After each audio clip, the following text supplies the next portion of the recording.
July 12, 2019, Friday of the 14th week in Ordinary Time.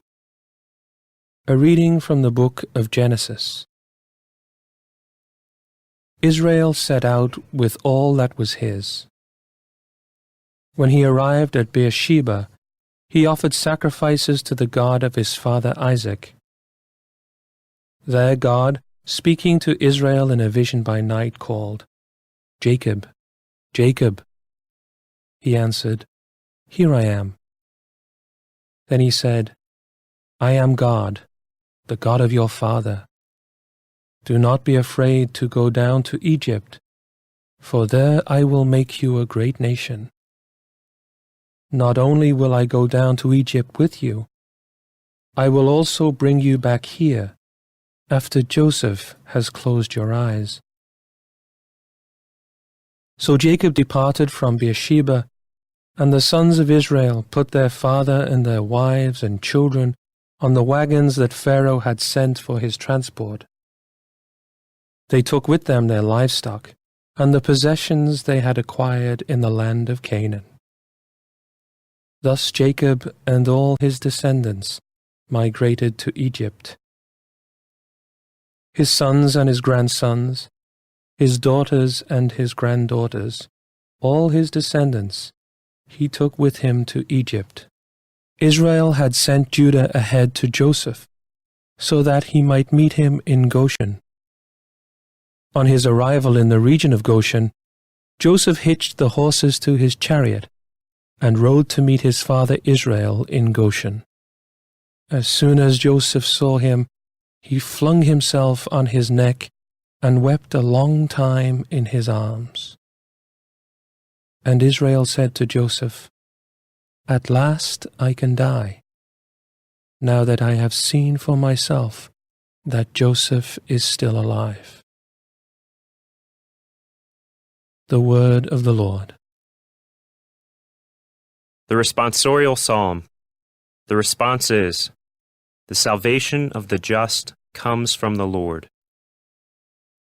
Trust in the Lord and do good, that you may dwell in the land and be fed in security. Take delight in the Lord, and he will grant you your heart's requests.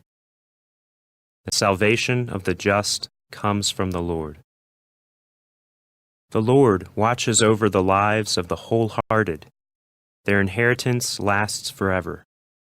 They are not put to shame in an evil time.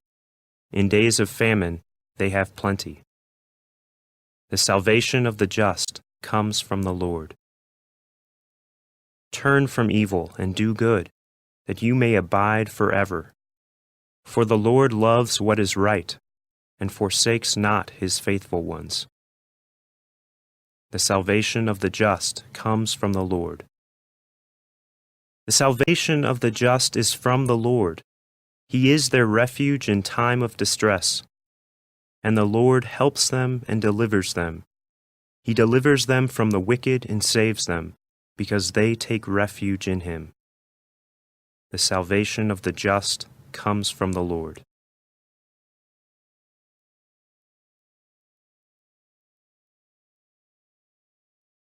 A reading from the Holy Gospel according to Matthew. Jesus said to his apostles, "Behold, I am sending you like sheep in the midst of wolves. So be shrewd as serpents and simple as doves. But beware of men, for they will hand you over to courts and scourge you in their synagogues, and you will be led before governors and kings for my sake, as a witness before them and the pagans. When they hand you over, do not worry about how you are to speak or what you are to say. You will be given at that moment what you are to say. For it will not be you who speak, but the Spirit of your Father speaking through you. Brother will hand over brother to death, and the father his child. Children will rise up against parents and have them put to death. You will be hated by all because of my name, but whoever endures to the end will be saved. When they persecute you in one town, flee to another. Amen, I say to you, you will not finish the towns of Israel before the Son of Man comes." The Gospel of the Lord.